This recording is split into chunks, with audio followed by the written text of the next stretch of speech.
Right, shall we make a start? Good evening, everyone. My name's Andy Caffrey. I'm the assistant head teacher at Streetley, responsible for data and technology. And I'm joined tonight by Jenny. Okay, my name's Jenny Devereux and I'm the head of Year 8 at Streetley. For those people who haven't been to a TeachMeet before, the concept behind a TeachMeet is to deliver large amounts of speeches really, really quickly and to get a lot of information in a very short time scale. And so for that reason, tonight Jenny's in charge of the timing. Yep. Do you want to talk through that? Okay, so you have speakers who are doing a variation of 6 minutes or 3 minutes. They all know what they're doing. I'll give them a 30-second warning by shaking the bear at them. And then the bear will get thrown at them if they go over their time. Okay? I'm not normally violent, but okay. Before we get started, I should say that TeachMeets are not commercial events. So everyone who's speaking tonight is giving up their time freely, and we're really grateful to them for doing that. But we're also grateful for some of the companies who've sponsored us, given us some things to put in the bags, and given us some raffle prizes. And as we go throughout the evening, we're going to be drawing some of the prizes a bit later on.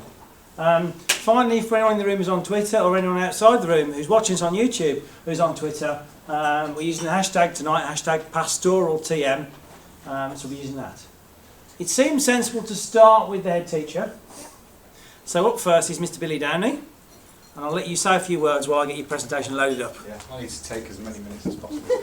Billy can't talk quickly, so this 6 minutes... No, Billy can talk quickly, he just talks quickly for a long time, normally. I have a reputation, if I've got 100 words to say, I will take 500 to say it, and tend to say things over and over again. So this is good CPD for me, actually. Andy's going to set us up. It is a massive challenge for me to do this. If I just say that I've got 6 minutes, I've got a video to start with of 2 minutes 41 seconds and a video at the end of 1 minute 35. So if I meet, and there is a bet going amongst the staff on which slide I won't get to of my 22 that I've got to deliver to you. But I am going to flash past some of them. Some colleagues and ex-colleagues will know that comedy is not for the sake of this evening. There is absolutely based in fact. Right, Andy, ready when you are. And it's going to be a ready, steady go, and I'm going to press start on my my timer here. Okay, you're up marine now. Are you sure? I mean, don't yeah, start the clock yet. Right, okay. I'm going to just talk to you about harnessing the Olympic legacy for behaviour. And here at Streetley, they need to move faster than that, Andy, if we're going to do 6 minutes. Here at Streetley, kids need inspiring. They need some form of inspiration. And most of the time, if you want a kid to do something brilliant, you need to inspire them to something. Well, just over 12 months ago, I believe we had one of the most inspiring events in the history of this country, and certainly in recent history.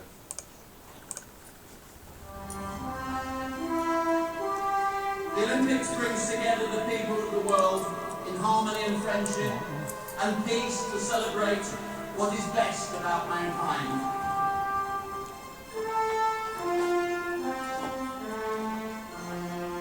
To every athlete waiting, ready, prepared to take part in these games, welcome to London.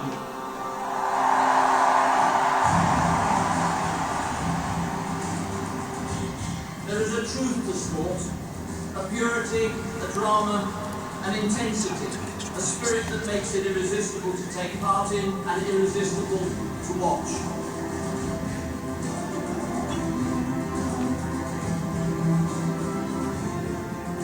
Under 2012 will inspire a generation. In every Olympic sport, there is all that matters in life. Humans stretch to the limit of their abilities, living for the moment, but making an indelible mark upon history.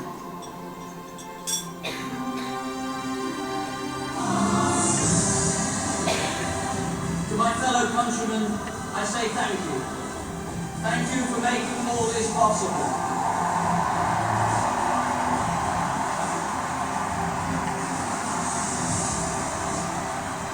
I have never been so proud to be British and to be a part of the Olympic movement.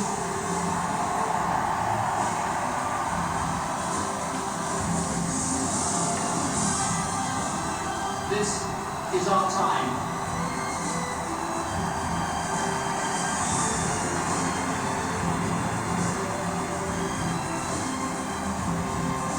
And one day we will tell our children an our grandchildren that when our time came, we did it right.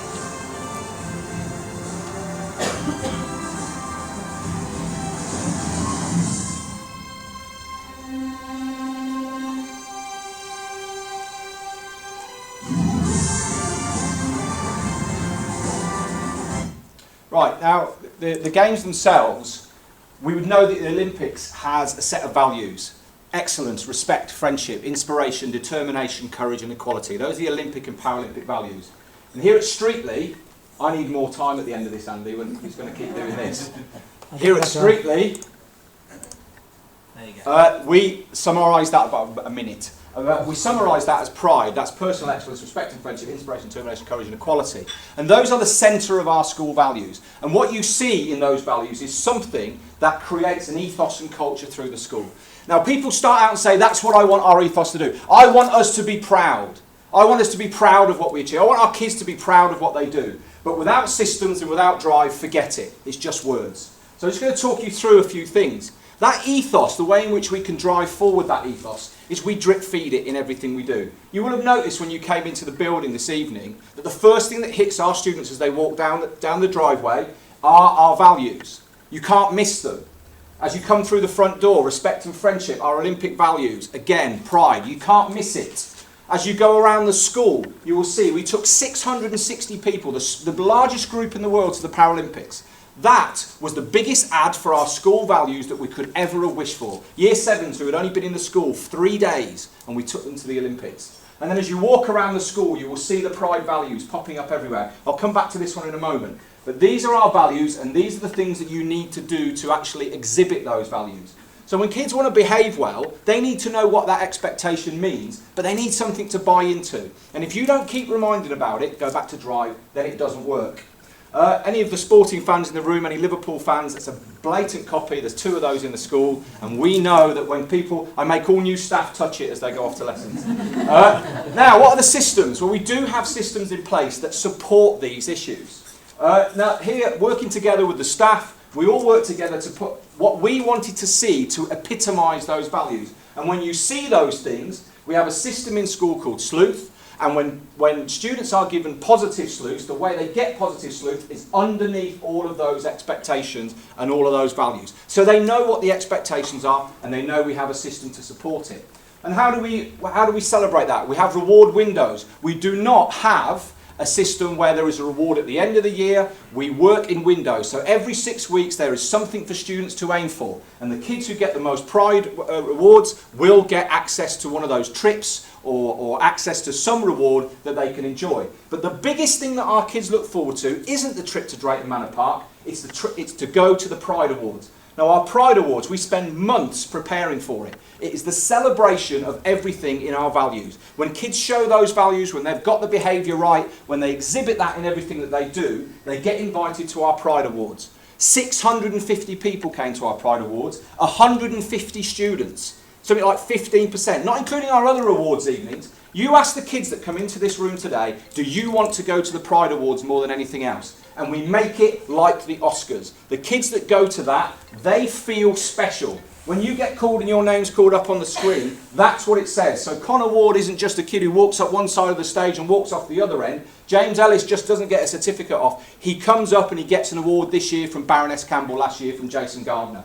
So what's it ended up with? What did people think about it? Well, we got State School of the Year for the Telegraph Sports Awards. We were regarded as the leading sports college in the country for our use of those Olympic values to drive behaviour and achievement, and obviously the outstanding Ofsted. I'll leave you with that. If you don't have that, forget everything else. You can have every system in the world, but if you don't drive them and you're not consistent, you can forget it. I'll draw you to this statement by Muhammad Ali. Champions aren't made in gyms, they're made from something they have deep inside. Desire, dream, vision. I'm just going to go to this bit. They've got to have skill and will, but the will must be stronger than the skill. The reason we do so well at Streetly is we have the will. Thank you.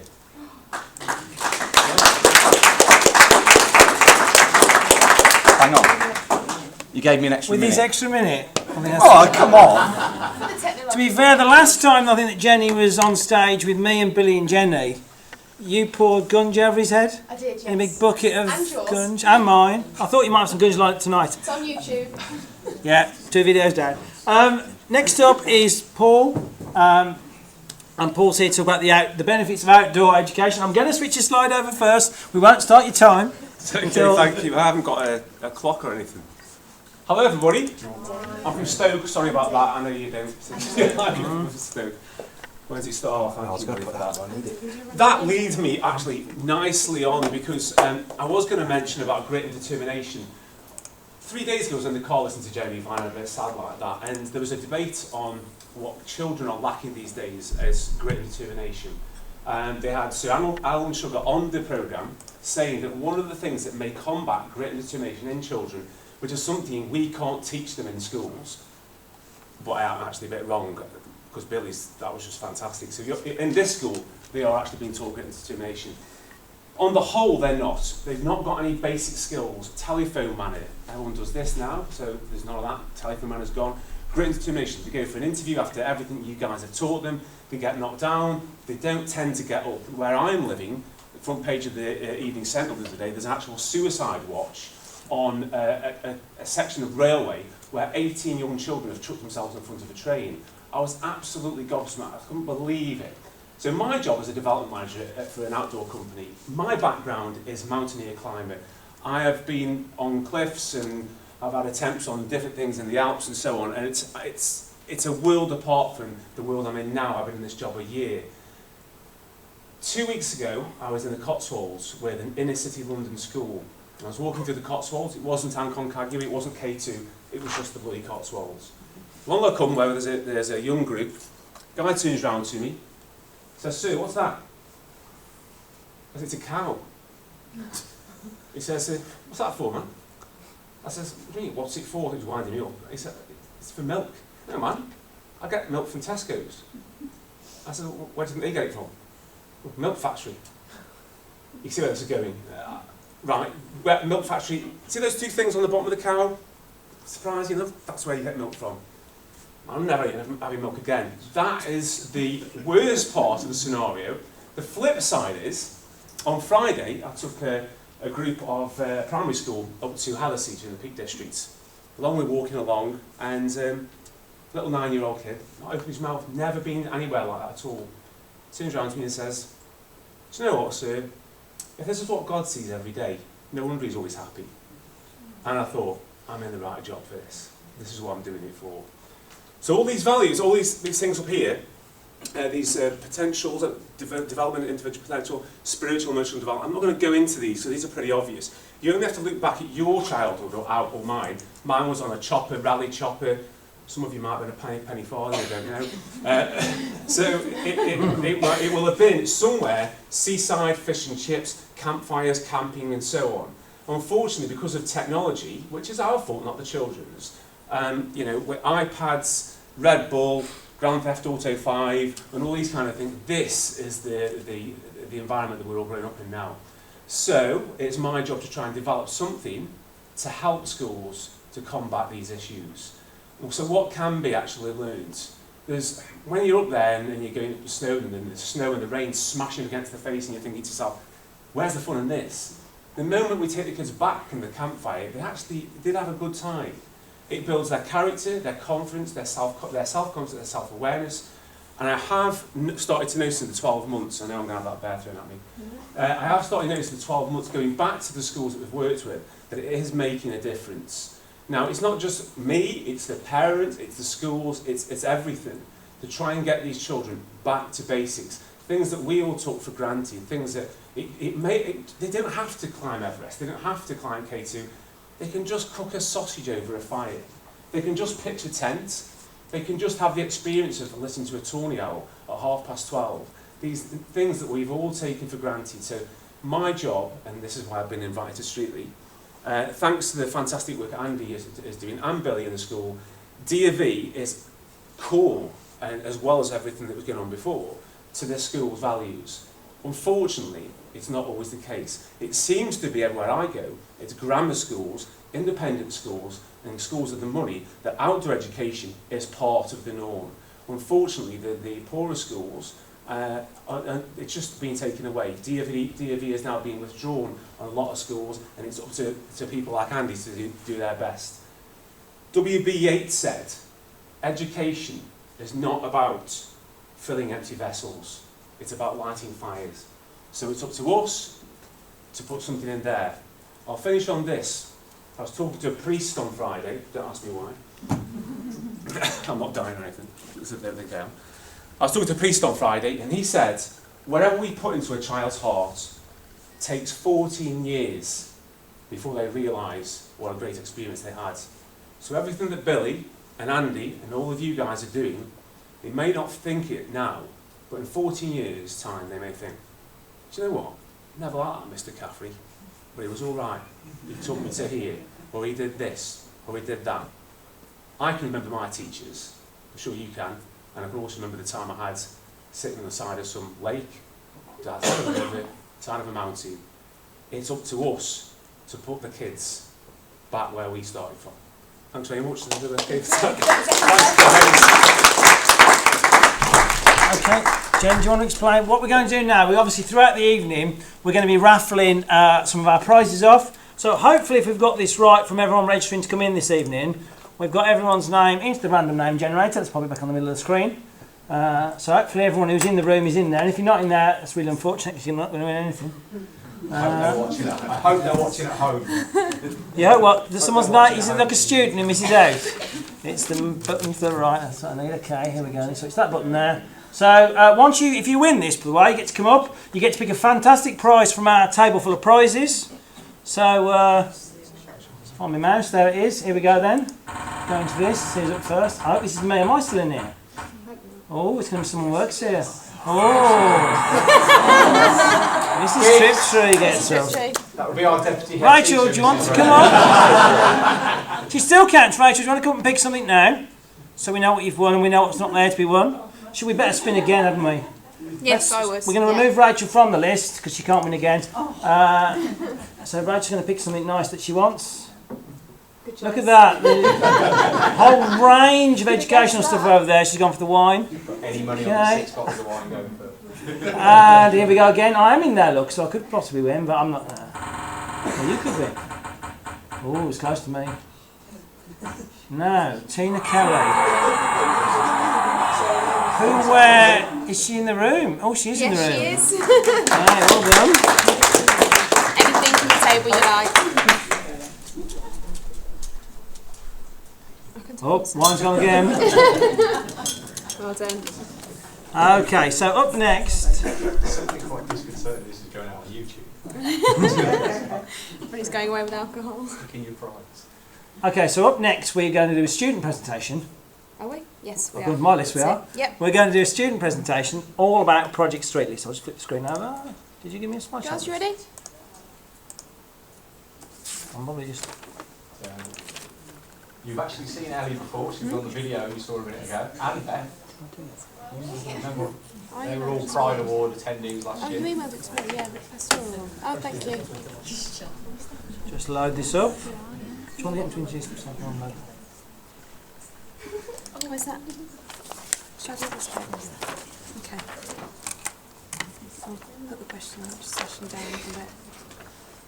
Okay, so these girls here are part of Project Streetly, which is another sort of big group that we have in school. It's an absolutely fantastic sort of set that Billy introduced to the school a little while ago now. And basically what it is that we have different teams, and they're all Project Streetly teams. So to read out the list of teams that we've got sports leaders, charity, media, events team, we've got a green team, so they're all to do with recycling and things like that. We've got digital leaders, we have a library team as well, and this year we've set up the science department have decided to set up the conservation team. So in these teams there are groups of children and they have to apply to be in these teams. There's a process they go through in order to be on the team. And then they meet with a member of staff who volunteers to lead these teams, which is an excellent opportunity for them to show, interest and development themselves. And then they basically work together on an agenda, an aim, if you like. So I know, for example, the conservation team this year are going to be looking into wildlife around the school site, doing things like, putting in bird boxes. Something very simple like that, but it teaches the kids in that team about conservation and to look into wildlife, so they become a bit too attached to their iPods or their iPhones. So actually getting them looking into wildlife and things like that, and then they'll spread the word around as well. Our digital leaders, for example, we took to the Frog Conference this year. They were using our new Google Chromebooks, and they had a really good time there, and it makes them feel, needed, and gives them a position of responsibility that we value as a staff very much. So these girls are going to do a bit of a question and answer session to tell you a little bit more about, from the student perspective, what it's like to be in a Project Streetly team. Okay, girls, do you want to start by telling us what Project Streetly team you're in and what sort of things you get up to in that team? I'm in the sports team and the charities team. In the sports team we run events that involve primary schools, secondary schools. I think we do virtually every kind of sport we can.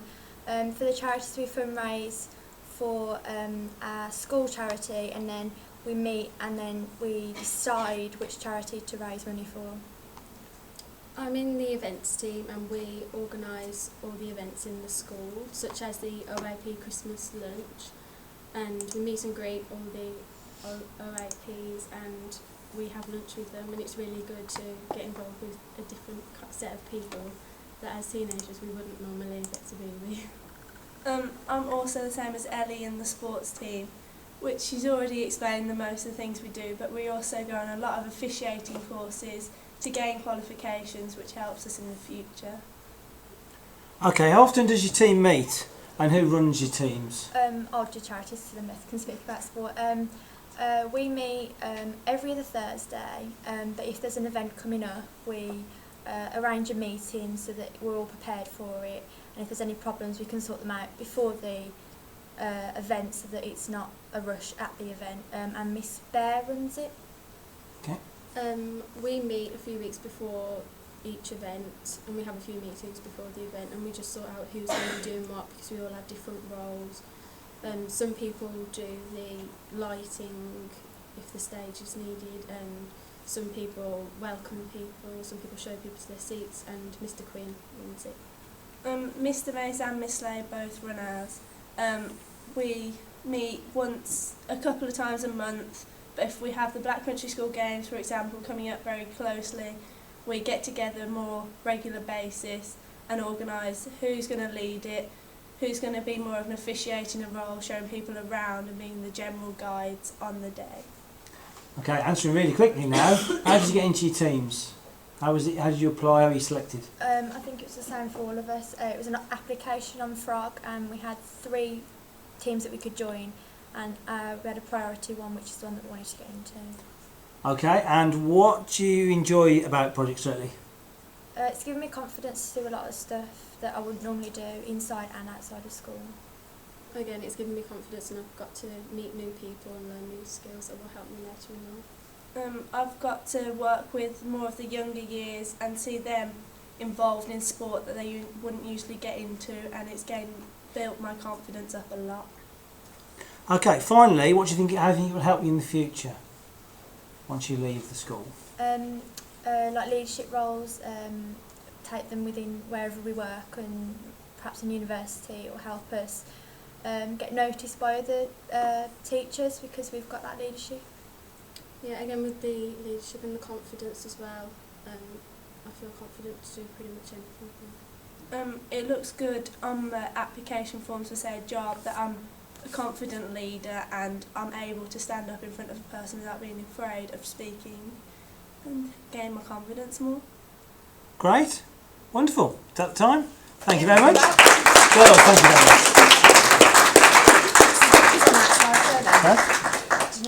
Can I chip in stuff? There's 250, well there were 250, we don't know about this year 7 students in Project Streetly. And I hope you've picked up the idea, they don't talk about things, they do things. We tried to move away from the student council model that talks about the dining room and toilets, and move towards an applied model. Great. Now, Jenny, you're up next. Yes. Oh no, we're going to draw some more raffle prizes first, I think. Yes.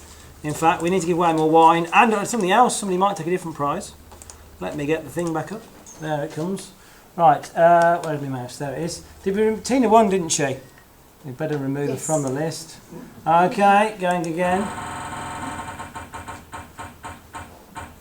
Oh, Sky has won. Sky's there. Congratulations, well done. What's this another one? Sorry, I've taken it already. Have you planted people in the audience to win things? She has, yeah. She wanted a mug, a frog mug. We'll draw one more while we're at it. We'll remove Sky from the list. And we'll go one more time. Please be me, please be me. No. Oh, Mr. Hall wins. It's going to look like we fixed this internally now, isn't it?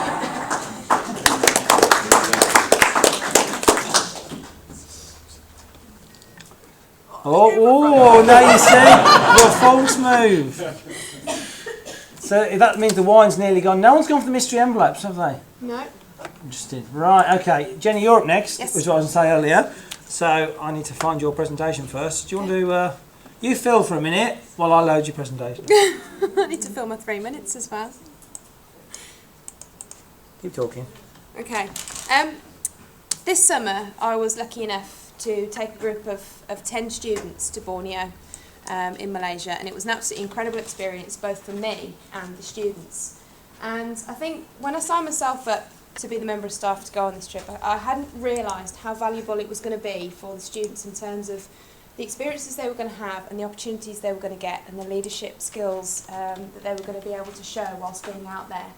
I knew we were going to travel a long way. I knew the kids thought it was a bit of a holiday, and I kept having to sort of reinforce them that no, it's not a holiday. But through actually doing the trip and coming back, I wanted to share the experience with you so that you are aware of how valuable an international trip can be and the opportunities that it presented for the children to display these leadership skills and all the sort of things that they were involved in. So It's just downloading. I'll sort of outline to you the kind of things the students were able to do whilst they were there. Ready? Well, 5 seconds. Okay. So we went with Outlook Expeditions, and I'm not about to run a sort of advert for them. There are other companies available, such as World Challenge, but we'll mention them for a minute. They were fab. They dealt with all of my last-minute queries, the last-minute panics we had from parents, everything. So if you are interested in starting up an international trip, they were really good. There are other companies available, and they do sort of lift the pressure off you, if you like. So, it's not like organising an international trip from scratch on your own, which is far more exciting that you'll hear about later on. It takes the pressure off by going through a company. So we went with Outlook Expeditions, just some of the photos and some of the experiences that we had this year when we went to Borneo. It pushed the kids to the limits, and me. So for example, this trek that we did really did push us. So it takes you to your limits and a bit more, and it really teaches you a lot about yourself. Here you go. Some of the student responsibilities, if you click again, Andy, they'll come up. So the first thing was the fundraising, and it's all about the fundraising for the students, and we helped them along the way. So we did things like Teacher Gunge, which was a lot of fun, so I got to gunge Billy and Andy. But they had to fundraise, in our case, £2,300. So it is a lot of money, and some people will sort of gasp and go, our kids can't afford that. Well, we had a student who fundraised within, I'd say, 4 months of us launching the trip, which is incredibly quick, because we gave them about 18 months, I think, didn't we? So it gives them a long time frame in which to sort of raise the money. It is possible. Low-income families, it is possible if they really work hard and they fundraise. They do things like organise bric-a-bracs, cake sales, all sorts of things. The opportunities are endless. We did a bag packing at Marks and Spencer's up the road, and that made a lot of money as well. The itinerary planning is something that teaches them group work, so they get together as a group, kids that they might not interact with in school, and they had to talk to one another about what they wanted to do when they were there, and that was interesting as well for them. They had to organise their own kits, so possibly an independent thing here, but they had to do that all themselves. We gave them a little bit of help with some of the stuff we've got in school as well. but there was that to it. Budget management was a big one. They had to organise a budget. They had a limit of money they could spend each day. And it was outlined for them, and they had to strictly manage what they spent each day. So they had to consider the food they ate, which for us sometimes was McDonald's, as you can see from that picture there. Can't get away from it, no matter where you go. And they had to sort of, everything in there, the food, the accommodation, the transport, they all had to budget everything. Okay. The community projects that we did was going into a school, and they had to organise a lesson for a group of kids. So they did 2 hours in the school. It was absolutely fantastic. And we also painted 2 houses in the community as well. I've never seen kids work so hard in blistering heat. Timings of the day as well was all up to them. Surprisingly, they decided to get up early in the morning, which I wasn't expecting. So it was all really good. And probably got a quick video from Hannah, and this is what she said about the experience.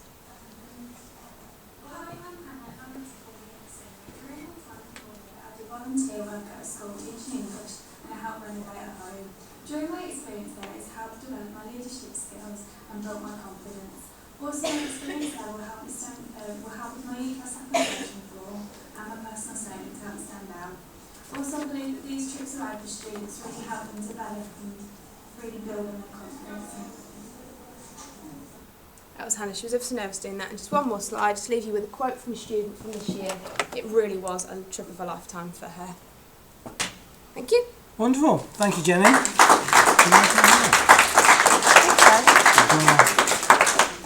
What's that? Introduce. Yeah, have we got a representative from Action Jackson with us? Come on down. You all right to go next? Thank you. And obviously, Action can't be with us this evening, and maybe you're going to say that. But you're bowler, is that right? Yes, I am, yeah. And he's representative, and he said senior speaker. So you bigged you up in a big way there. No pressure. No pressure. Okay, yeah, Action Jackson does send his apologies, but don't worry, I'm better looking than him. So, first of all, good evening, everyone. Good evening. How's everyone doing this evening? Good. Are you sure? I know it's been a long day, but I'm sure you guys still have some energy in you, right? Alright, let me just test that. Everyone clap your hands for me once. You can do that together as a group. Unity, people, unity. Once, twice, once, twice, twice, rice. I said rice, you thought I said fries, you see? I was testing your attention span there. No, excellent. So, those of you that know about Fix Up, we are a motivational company.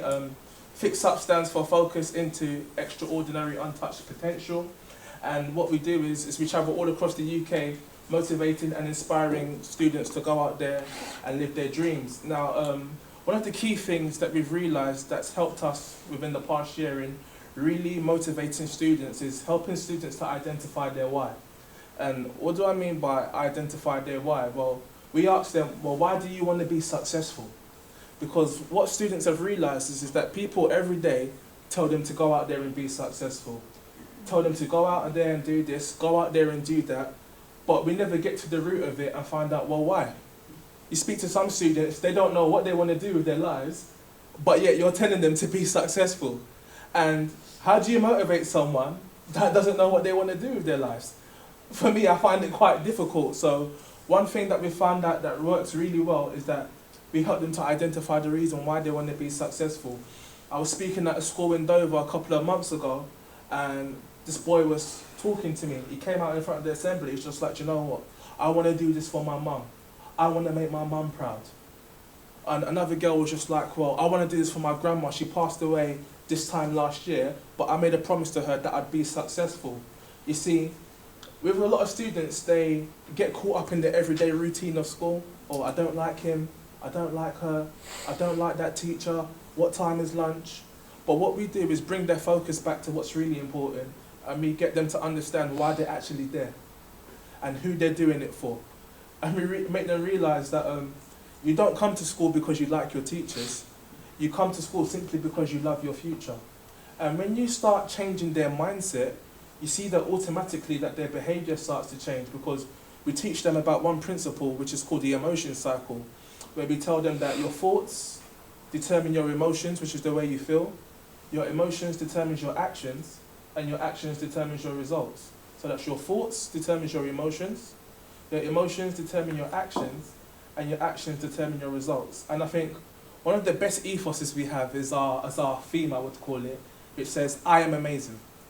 And we let the students know that they are amazing, because one thing we've also come to realise is that with a lot of students, it's not that they don't have the ability to do well, it's simply that they don't believe that they can do well, or they don't believe that they're good enough. And one thing we reinforce is mantras such as, I am amazing, or all I need is within me now, I can do it, yes I can.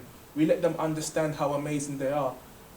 It's the same school again in Dover that I spoke at. I remember I was speaking to some students and I said, you know what, I love you. And they looked at me like, wow, what is this guy on? What is he doing? And I was just like, no, when's the last time you heard that? And one boy shouted that when I was 2 years old. And I was just like, you see, some of them are not getting the love and support that they need. And when they come to school, unfortunately, they rely on the teachers to get that. And when the teachers don't get that, that's when they rebel, and that's when there's a lot of conflict. But one thing we reinforce is that, you know what, you are amazing. And I don't just want to tell you that you're amazing, I want you to believe that you're amazing. And when we tell them that, they actually appreciate it, because we're not undermining them, we're not belittling them, we actually come to a level where they can relate to us. And I'm just like, look, if you just understand that, if you just believe that you can do well, you will do well. But we also let them know that, you know what, if you're not dreaming big, if you're not having big aspirations, that will also have an effect on your life as well. And by us doing that, I believe that it's had a tremendous impact. Even when I was speaking at Walsall College today, I had a student wait behind afterwards and tell me that, you know what, I've never been confident in my life, and just from hearing you speak, I realised how many opportunities that I've missed out on. But from today, I'm now going to make sure that I don't say no to another opportunity for me to go out there and achieve my dreams. And for me, hearing that, that was amazing, because one ethos that I take into it, I have this mentality of, you know what, I'm just there to change one person's life. Because if I can inspire one person, that one person can take that inspiration and inspire another person and let it be a ripple effect. So one thing Fix Up is actually offering at the moment is free assemblies all across the country. Free assemblies all across the country. So if you guys are interested in getting a free assembly for a school or organisation that you know may benefit from our organisation, then please, I'll have some business cards and information at the end of it, and I'll be happy to give them out for you. 30 seconds. Thank you very much for your time.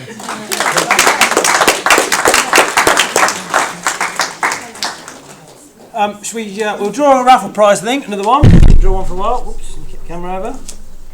So, where have we gone? Over there. We didn't remove Andrew, did we? We didn't remove Andy out of the picture. Going again. Oh, no.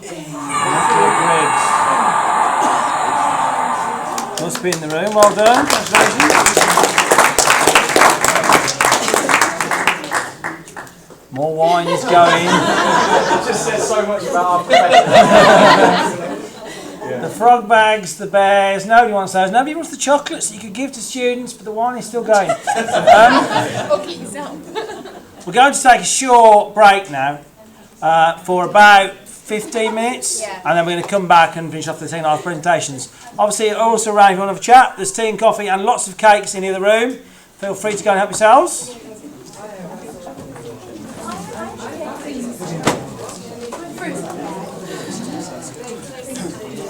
Right, we're going to sort out some presentations, weren't we?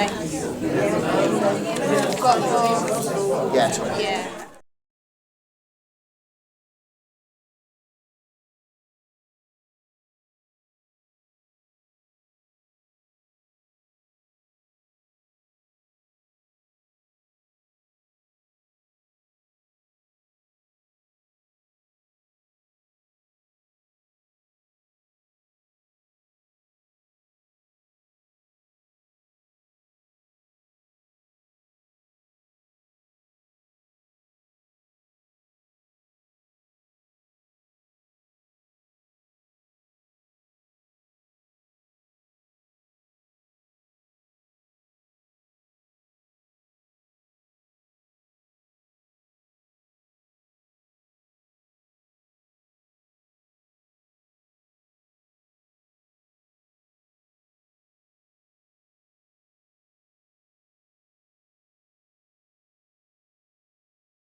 Okay, if we want to start back again.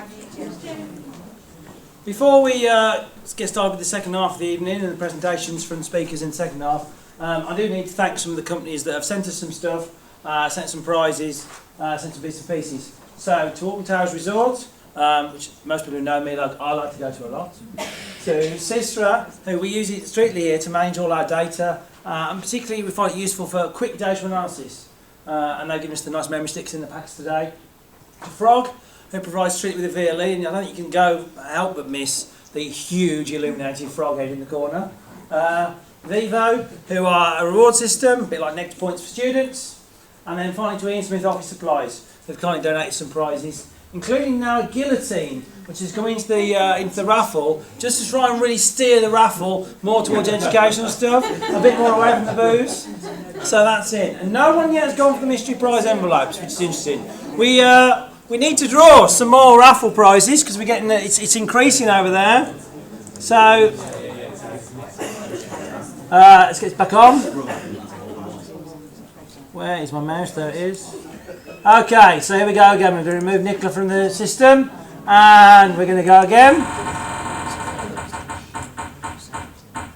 Oh, Jeremy gets a prize. Now, is he going to go for the guillotine? Oh, he's gone with the last bottle of wine. Right, now the wine has gone. So now this is difficult. Let's take him out. Let's go again. I'm still in there. Oh, Jenny, it was nearly you. Oh, it is you. Are we going to let you win? You don't want to take a prize? I'll have had the prize. You want to take that frog mug you've already stolen from the pub before you put the prizes out? Yeah, okay.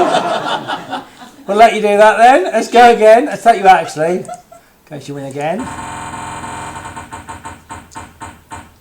Oh, nearly me then. Is it me? Oh.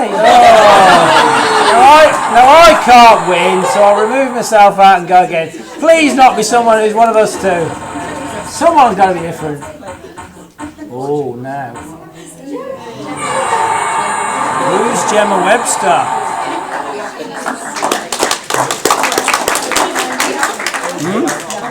Are you not on there, Billy? No, I'm still in it. Oh, the guillotine's gone. Gemma, what do you teach? Performing arts. Performing arts. We share an office. I need it for my office. Oh, okay. We better do one more spin because the prize is not going down the pile, is it? So one last spin before we have a speaker on. Oh, Tom's up. What's he going to take? Mystery prize. Oh, no, he's going for mystery prize envelope. Same thing. No, there's 3 different prizes in there. See, I don't know that, but I'm thinking if Alton Towers. That's exactly what I'm thinking, to be honest. What's in your one? Pardon? Yeah, Billy, you're on the right lines there. Have you got the one which is just... I got a... Is it rather naffily a badge? It's a badge. It isn't just a badge. Just because the tickets haven't arrived yet, what you've got is 4 tickets to Alton Towers. So, congratulations on that one. Enjoy your wine.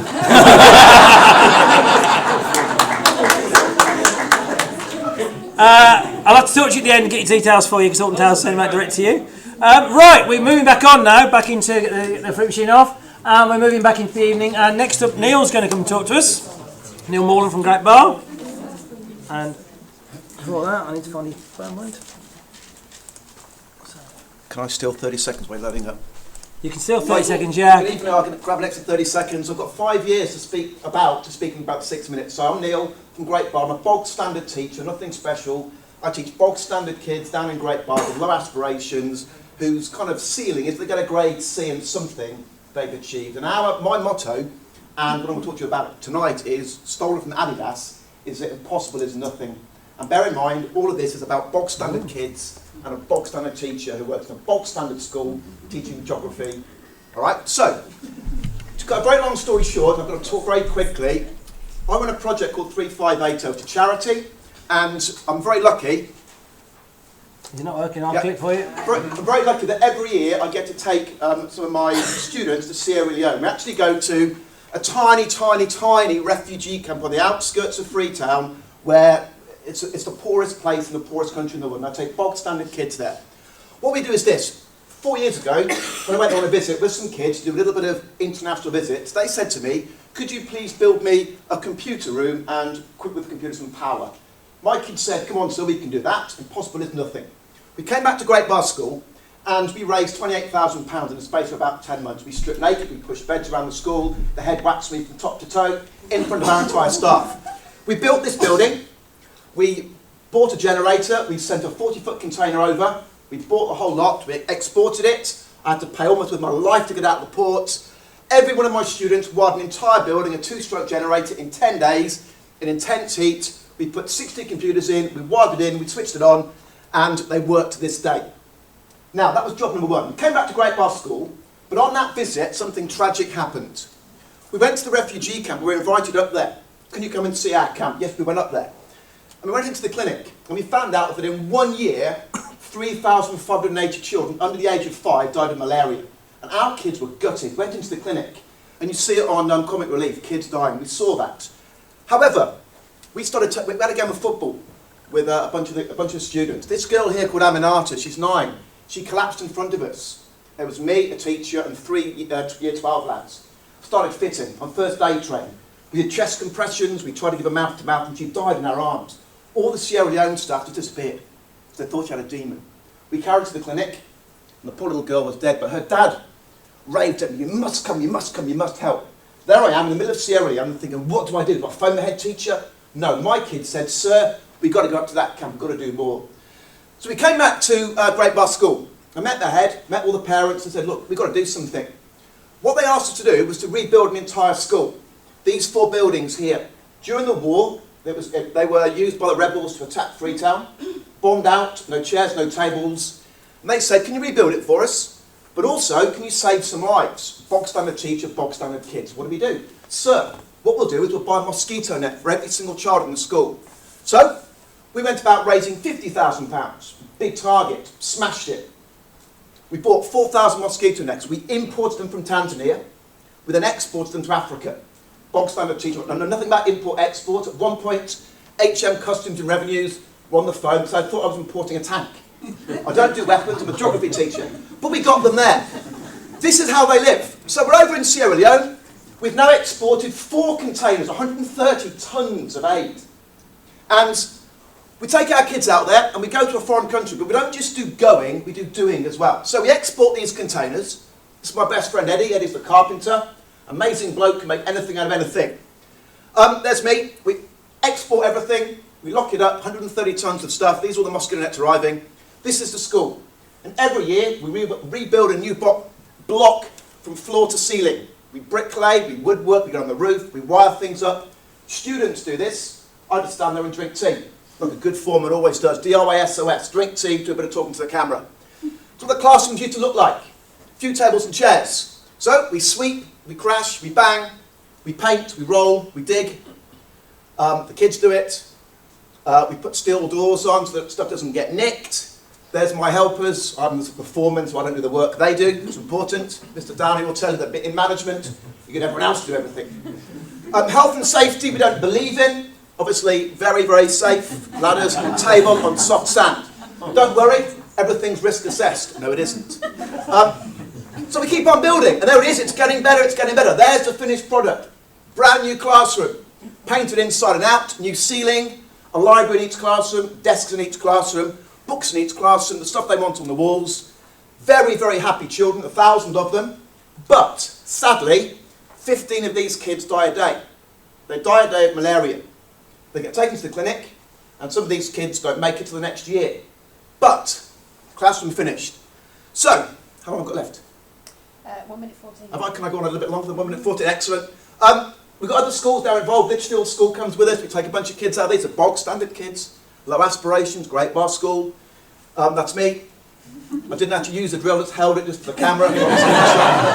These are the mosquito nets being given out, 1 per child, which is 4,000 children, which is 1 for every shack and shanty house on the entire camp. Now bear in mind, 3,580 kids died in 1 year when we first started. When we went back last year, that number's dropped by 50%. So our kids in Great Bar have saved essentially 2,000 lives. We talk about grade C's and motivating kids. Grade C's don't motivate kids. What motivates kids is doing something. Nothing is impossible, remember that. So, lots of smiles, lots of smiles, lots of smiles. There's Chris, lots of smiles, lots more smiles. NASUWT, great sponsors. That's where all your money goes. If you're on strike on last Tuesday, all your money's gone just there. Now, this is Dr. Conte, the only doctor on the camp for 10,000 people. He's got one nurse, he's got no facilities. On the one day we were there, the entire camp came in an orderly fashion. 8,000 people lined up down a runway, and they stood there, bolt still. Our kids educated the locals on how to prevent malaria.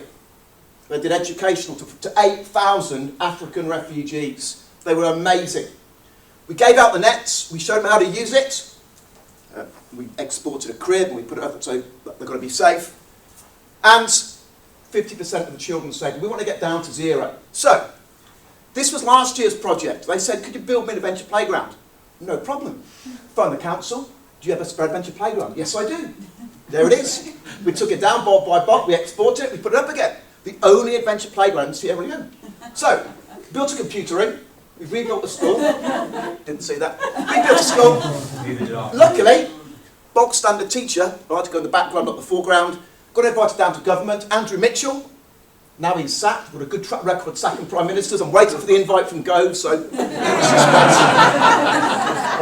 There was the Home Secretary Jackie Smith, but she's gone. Andrew Mitchell gone. Gove, be there soon. Invited down to government. We presented to the whole of DFID. Our students. The room was packed. A live video feed to Sierra Leone. So it's the best school party he's ever seen. Great stuff. Bank of England. Mervyn King came to see me. Well, the school actually, but I was wheeled in to kind of present stuff. And he was so impressed, he sent me £1,000. It came in an envelope, written in biro. Should have put an extra zero on the end, but I didn't. I'm a very honest guy. So what next? This year, we're going to build a 10-bed clinic with beds and fans and power. And these are bog-standard kids in a bog-standard school with low aspirations. Impossible is nothing. All right, so if you want to inspire your kids and motivate, go abroad, but don't just go, do something as well. Time up. Thank you very much.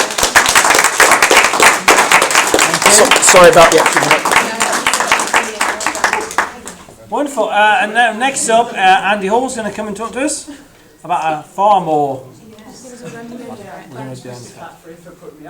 Yeah. Anytime. You've got about 5 minutes while I load the PowerPoint up as normal. Get into that one. So I did say I needed to go, then you made me follow that. Yeah. I am wondering what I've done. I invited Neil and I made sure he went after me. Okay, so it is a bit more mundane. I wanted to talk about persistent absence. So when I was told I had 3 minutes on this, I did think, what should I talk about? So I tried to talk about our journey so far. So back in 2008, our PA figures really didn't make good reading. We had 128 students who fell into a persistent absence category. At the time, that's about 10% of the school. This is using a measurement of less than 85% attendance, and we were very close to going into a PA category and actually becoming a persistent absence school, which is something we obviously clearly wanted to avoid. Glad to say that our most recent data has shown significant improvement on this. Our published figures last year, Andy, can you just put that on? Thanks.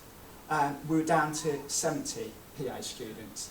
That's closer to about 5% of school.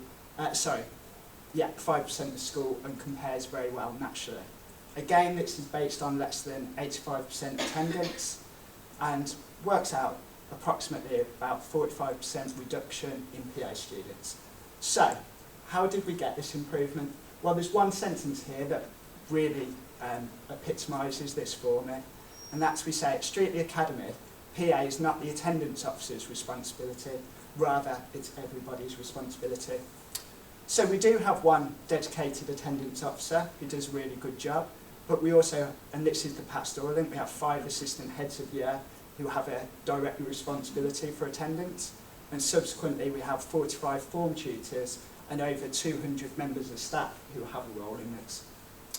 So, how did we get this improvement? Well, I believe we got it through this delegation of responsibility. Also, we don't just manage those students close to 85%, we actually look at those below 94. And we also do regular reward trips, prizes and certificates for good and improved attendance. That's for students, and we also incentivise form tutors to monitor and track this. Again, wine seems to be a key thing that crops up here. So, part of my role as assistant head of year, I'll sit down with my form tutors and we'll try and discuss targets for PA. We do this so that we can agree how many we're going to try and limit PA to, and that gives the form tutor the opportunity to try and get involved and to just work with the kids to maintain their attendance. So, what else do we do? Well, we do first day calling, we do that to be proactive, we use attendance clinics to explain to students and to parents the importance of attendance, okay?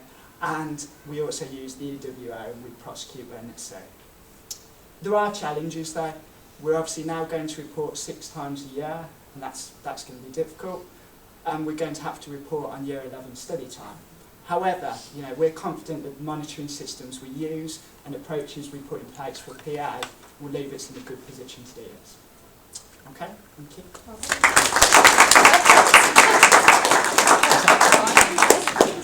Wonderful, thank you, Andy. We better draw some more prizes, thinking about the wine there that you mentioned. Oh, that's all gone. Take time out. We do need to take Tom out. I've got to find where my mouse has gone first. There it is, because he's won a massive prize. So, let's go again. With that one. Oh. We look around the room. There's maybe someone who's not here. Oh. Let's remove her then. She doesn't know what she might want. Go again. Oh, Lucy's up.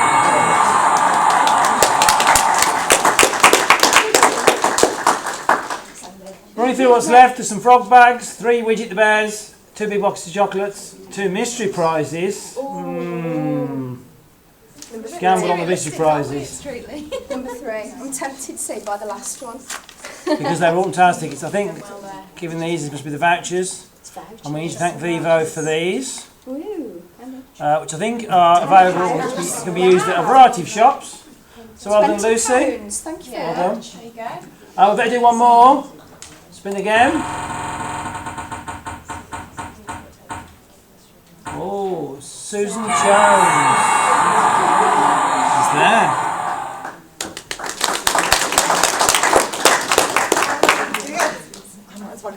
Oh, you see now, people go for the envelopes now.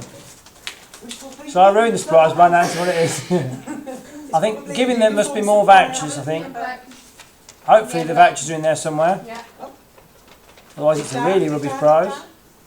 So congratulations. I think Day shopping pass, thank you very much. Thank you. Lovely. We will come back with that system. Okay, now let's get into this. So up next is Steve Clarkson. Get the wine. Not to get the wine, Steve, but to get the Bypassing presentation. the machine. Okay, Steve, there you go. Try to keep to my 6 minutes. It's not started yet, has it? Starting now. By writing everything down, so I apologise if it's a bit stilted. But good evening. My name's Steve Clarkson. I'm head of Year 11 here at the Streetley Academy, and my topic this evening is joined up tutoring. Possibly a bit of a silly topic, because I realise as soon as you make your topic joined up anything, you can join it forever, which is bad. Oh, am I clicking? Yeah, you can click now. Cheers. I came across this quote from Michael Marland, and it resonated with me. It's absolutely brilliant. He said, "The tutor is the indispensable linchpin of the secondary school." I was going to say, what do you think? But there's no time. So think briefly about what you might think, and then we'll move on. Another part of Marland's work that deals with the tutor is this continuum. I know it's a lot of text, but I've got a point to make about it. It's intended to show the different attitudes towards the role of the tutor. I want to unpick 2 things from it. Firstly, I want to suggest that tutors on the right-hand side don't represent value for money.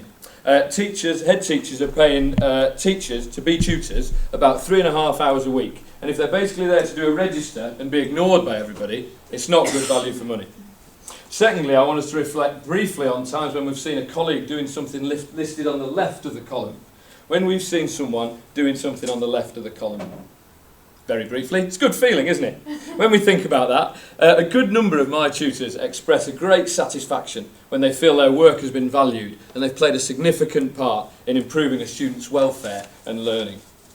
Another idea that appealed to me, and hopefully will appeal to you from Michael Marland, is that the tutor is the expert or consultant on his or her tutor group, as our team. If they're the linchpin and are appropriately joined up, like I hope ours are, represented by the links in my beautiful chain clip art there, then at some level, information on all of these things are going to be coming to the tutor and going from the tutor. And that is fantastic. There's a whole load more things I really want to say about that, but I deleted them because this is efficient, hard-hitting stuff. Tutor mentoring is the model by which we at Streetly deliver and support this effective joined-up tutoring. At the centre of the model is the tutor. Firstly, the actual mentoring. Regular conversations between the tutor and the tutee. They happen at the end of the school day in a 20-minute slot. Targets are recorded in Sims, and integration with our VLE, Frog, means that parents can see the targets too. Through the mentoring, students can take the lead in setting targets with the support of the tutor, encouraging student ownership. The process makes connections with different aspects of the curriculum and many aspects of school life, joined up, or sort of bubbly, but anyway. Data and action. I share data from reports with tutors at our termly meetings, and we begin to develop and discuss the students and context behind that data, the achievement data. We collaborate to decide on our actions and record them in a shared spreadsheet. We're going to use Google Docs this year. Mr. Caffrey will be happy. So that we can more efficiently share our interventions and comment on other people's ideas through that shared spreadsheet. We can comment on other people's ideas in the team. And more often than not, the actions are initiated through these mentoring conversations. Consistent high standards.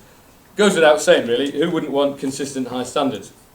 But they underpin everything we do within the year team in the school. You've seen glimpses of it from Billy and various Streetly people and around the place and our fantastic students. We are keen to get the little things in inverted commas right. I put them in inverted commas because they're not actually little things, like nail varnish, wearing uniform correctly. One upshot of this is that students see us working well as a team, and they know that our joined-up approach, using the sleuth system to monitor behaviour, taking swift action, issuing rewards and punishments, and fostering positive relationships with parents, mean that behaviour and motivation in the year group is generally good. Student leadership. I don't really need to say anything about student leadership after seeing the girls up here earlier on, but I will. Our strong ethos of student leadership as a school contributes to that theme of joined-up tutoring. We have teams of students working on supporting younger students, a prefect team, yearbook team, prom team, a fantastic deputy head boy and deputy head girl who set a shining example. Student leadership roles can form part of the targets in the mentoring sessions, and I see them as key to maintaining the collective mood of the year group through positive peer pressure. Not just adults, but properly joined up, with the students taking the lead on doing what we want and we approve of. Assemblies.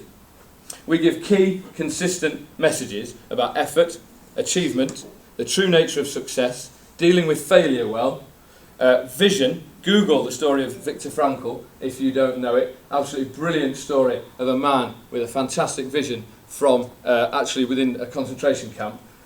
Puts a lot of things in perspective. Brilliant assembly fodder. Obviously, very sad story, but fantastic. And motivation. A particular focus last year was Ken Robinson's message over here, that finding your element makes for a happier, more fulfilled life. We know that, very similar to what Jamal was saying before. This was linked into careers advice, making the most of the students' time at school. I send assembly PowerPoints and materials to tutors so they can use them in their mentoring sessions as well. Guests. To ensure joined-up tutoring when it comes to outside speakers, we make sure that these people are chosen carefully. Tutors are involved. He came to talk to us about vision, was very inspiring. She's coming to talk to us about cognitive behavioural therapy soon and positive responses to stress. And we have the final one, which is the RAISE team, fantastic group of teachers given an honorarium to help support this mentoring process using data, leadership development and things like that, but they help us focus on our joined up ethos between the tutor team, the year team, teachers, parents and students, and that's the final slide. Thank you.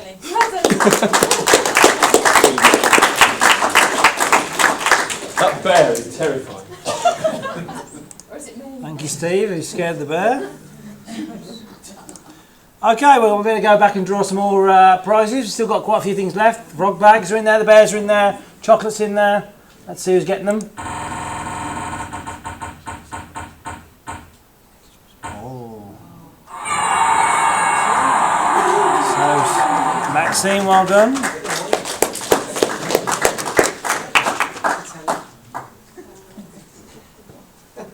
What are you going? Oh, chocolates have gone. Let's remove Maxine out and draw again.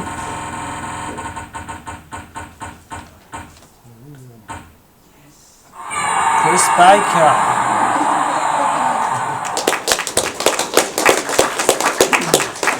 Tell you about it. I don't think you can take that. The wine? No. No wine, you're down to bags or bears or chocolates. Chocolate. Oh. Let's go one more time. See, it's either bag or bear now, isn't it? I think. Oh, we need to remove Chris. We can't let him win again. Oh. He's in here, well done. Or a bag. Bag or bear. You didn't put them far away, Andy. It's like a walk of shame. I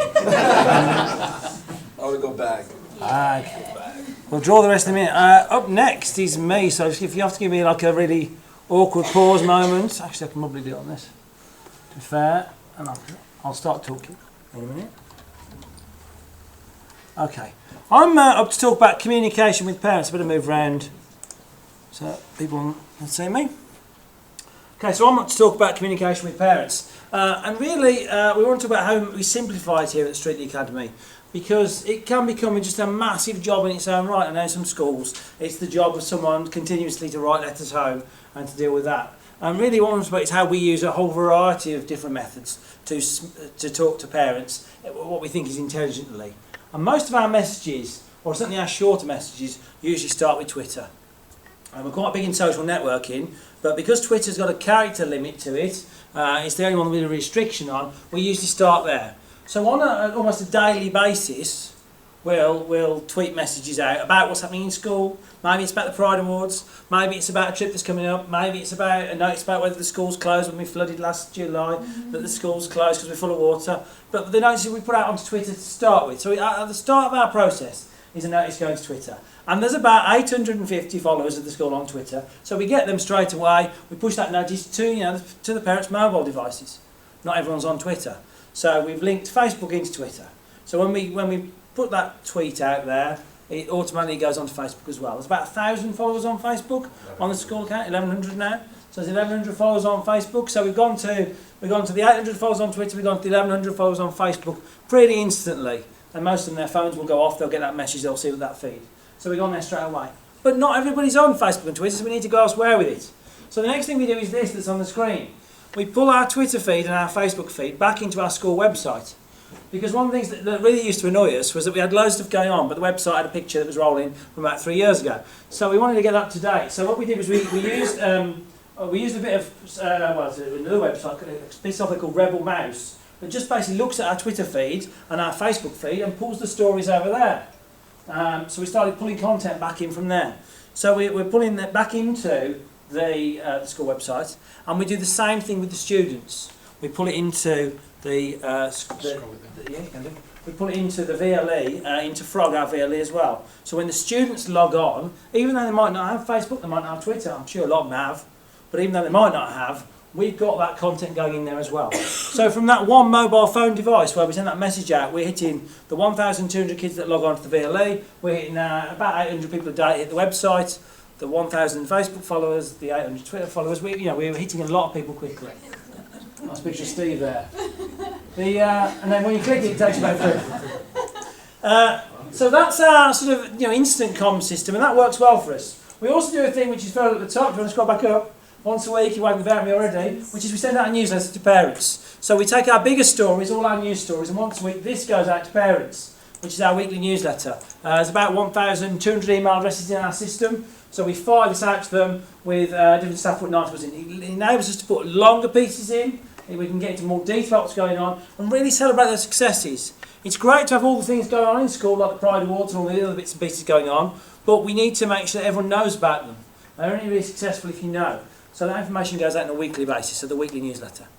With links to... With links to letters for home. example, if you've got a letter home, we also send that out.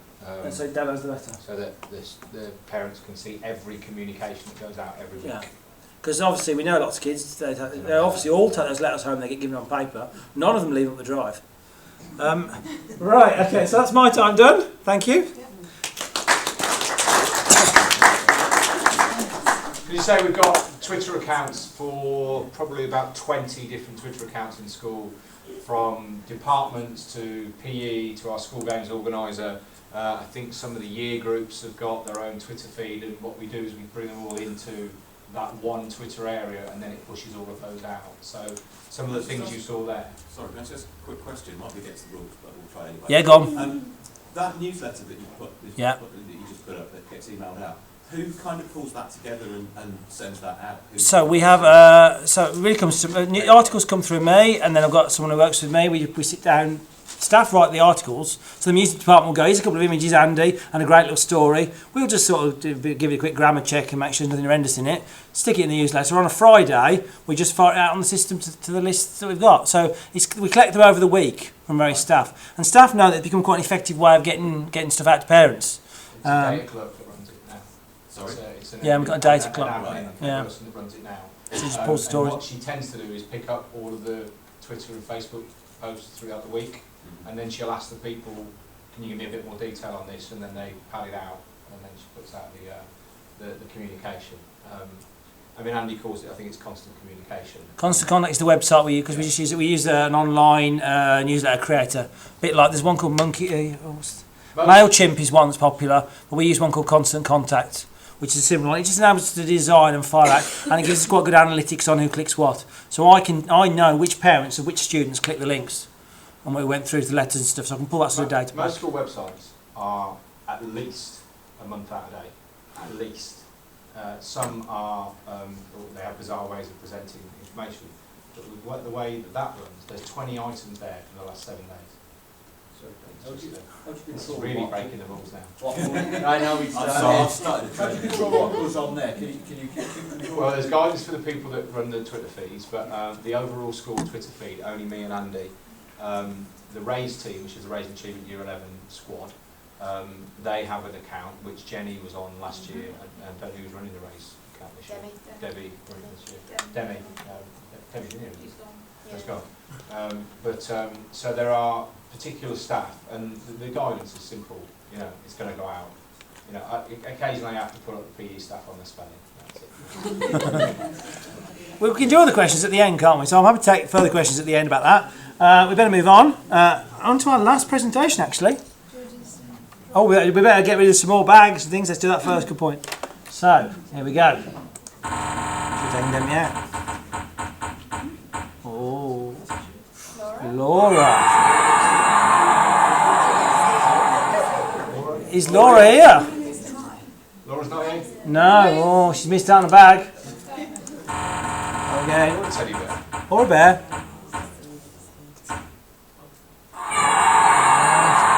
Yeah, well done. You're just saying my name's not on there. Yeah, well, you've got. I have a 4-year-old daughter. You know, I just thought I'd drop that in. Teddy bear, isn't it? It's all for the bears now. You've got a frog bear. I haven't. You're not getting one now either.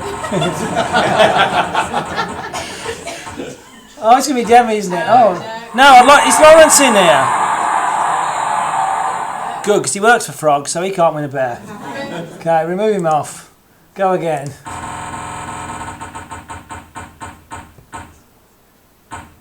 Oh, there's Thomason. Are these just people who aren't here now? So has everyone got frogs? Blimey, you'll be all night. We'll keep going. I'm not going till those bears are gone. Demi's gone home, hasn't he? Oh. Demi's gone. Right, Jenny, get him a bear. Get Demi a bear. I'll throw it at him tomorrow. Yeah, put it on his desk. Right, go again. 2 bears to go. Kyle.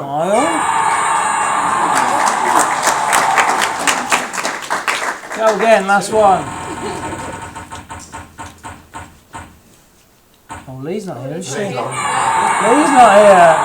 She could have won a bear, she didn't. Should have come, no. Come on. She got it? No.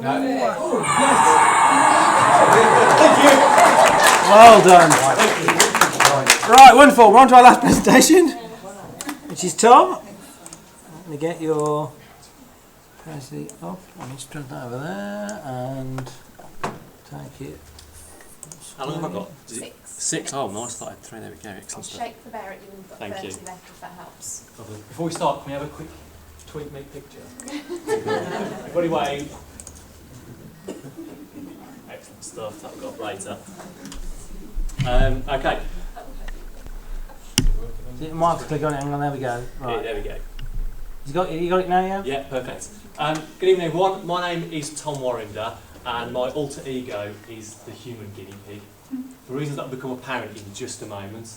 I run an organisation in Wolverhampton called Classroom Medics. But the reason I wanted to come and talk to you is, that's me as the human guinea pig, is because of a little journey I've been on over the past year, and that is to discover about lots of different careers in the NHS that you don't know about, which means your students don't know about. And these careers are responsible for around about 80% of all the diagnostic tests in the hospital. And the amazing thing about these careers is if your students can get grades A to C in maths, English and science, they can go into one of these careers. So when you go into hospital and have a diagnostic test, that could be anything from an ECG on your heart, or an ear test or an eye test, that career, the start point is getting grades A to C in maths, English and science. Not grades A and A star, let's be a doctor or a physio, anything like that. Okay? There's a whole set of careers, and these set of careers are called healthcare science. Okay? Healthcare science is this set of careers. There's about 40 of these careers, and they're spread over 4 different areas. Physiology, which is a bit like biology, lab science, which is doing diagnostic tests in a lab, medical physics, and medical engineering. Okay. So what I did, I went to the NHS and said, can I come and visit some of your guys and girls in your departments and interview them and find out a lot more about what they do? And they said, yeah, sure, of course you can. So I went on lots of different visits to lots of different hospitals. This is me going to the cardiac physiologist. I didn't have open heart surgery, that's just my 6-pack. Just there, okay. And I had lots of diagnostic tests. I'm going to quickly flick forward through some of these. This is from a 1-hour talk. That piece of kit fits in your pocket, and it can actually scan your heart and get an image of your heart on that piece of kit. I wonder if this video will play. Can you give the mouse a move and give it a click on the play in the corner for me? There we go. Is it going to do it? Yeah, so here's a doctor holding it there. He's put the probe on that patient's chest. And that piece of kit is now scanning that patient's heart, and you will see the valves opening and closing in that patient's heart. Anyone hold the budget at school? You go to school tomorrow, search for V-scan, you can buy one for £5,000. Okay, that's all they cost. That's a lot of money. That's all they cost. A big one that's like the size of a computer station like this over here, it costs £50,000 to £100,000. So when I come and talk to kids about this kind of stuff, it's, if you're into engineering, you could be making bits of kit like this. Star Trek style medical equipment, fits in your pocket but looks inside your body. I'm going to quickly move on. This is me going to see the respiratory physiologist. These guys were awesome. I went back 4 weeks in a row and had different tests every week. They got me breathing in carbon monoxide, testing how well my lungs work. Yeah, it's a very strange test. Oh, for some reason it's not gone through there. Let me. I went to neurophysiology next. These guys test how my brain and my nerves worked, and my Prezi has just stopped working. So I'll carry on manually. So all of these careers just require grades A to C. I don't think my path is working for some reason. I don't suppose you could go back up one and zoom in on to this one, respiratory, and go into that video just there. That one there, that's it, there we go. Thank you very much. So I'll go back to respiratory physiology. Yeah, perfect, yeah. So these guys tested my lung volume, they checked how efficient my lungs transferred gases in and out of my lungs. And then on the third week that I went in, they said, Tom, we've got one more test you can do. You can have a bronchoscopy. Yeah. Well, you can turn that off if you want to. This is the VO2 max test. So I was basically pedaling on a bike for about half an hour, trying to exhaust me, testing how well my lungs were working. But the last time I went in, they said you could have a bronchoscopy. And basically that means they put a camera up my nose, into my throat and into my lungs. And I videoed the lot. And it's on YouTube if you want to watch it. There's like about a 12-minute video, and you see the inside of my trachea, a lung biopsy being taken. You actually get to see all the lung tissue. You get to see me talk and see my vocal cords move. It's quite a cool video. But these careers are just are so accessible. And another piece of kit that has been designed by engineers is this, which is ophthalmoscopes. This is used to look into kind of people's eyes like that, okay? But what engineers have done, they've created this bracket, okay? And it's a bit like James Bond, so you fit it all together. And what you can now do, this is where technology is going, not just in kind of developed countries, but for countries that are less accessible, is they put an iPhone in the bracket. So what we can now do with the iPhone is take a picture of the back of someone's eye. So the iPhone literally becomes an iPhone. Okay, so very quickly, if you would like, my phone just crashed on me, but if you want to come and have a look at some pictures of the back of people's eyes, or have your own eye picture taken, come and see me at the end and I will take a picture of your eye and I will tweet it to you from this phone. If you would like to know more information about those careers, I've brought some of these along. If you want some of these to give out to your students, take one of these, go to the website, leave me a message on the website, and I'll send you a pack of these leaflets, okay? And if you have a STEM club at your school, or do a careers talk, I'm quite happy to bring gadgets like this along. We've got like basically an A&E unit we can bring in and show kids. We're basically getting taking blood out of fake arms, doing keyhole surgery. We've even got a life-size body that comes alive and talks and bleeds and cries. We'll come in and do a talk for you for STEM Club or for assemblies as well. Yeah. We'll get one of those from me. Alright, if you want the videos and stuff, on the back of that flyer it tells you where to find them. They're all on YouTube. All the careers videos, all the interviews we've done with all the scientists and all the different pieces are on YouTube. Classroom Medics TV is what it's all on.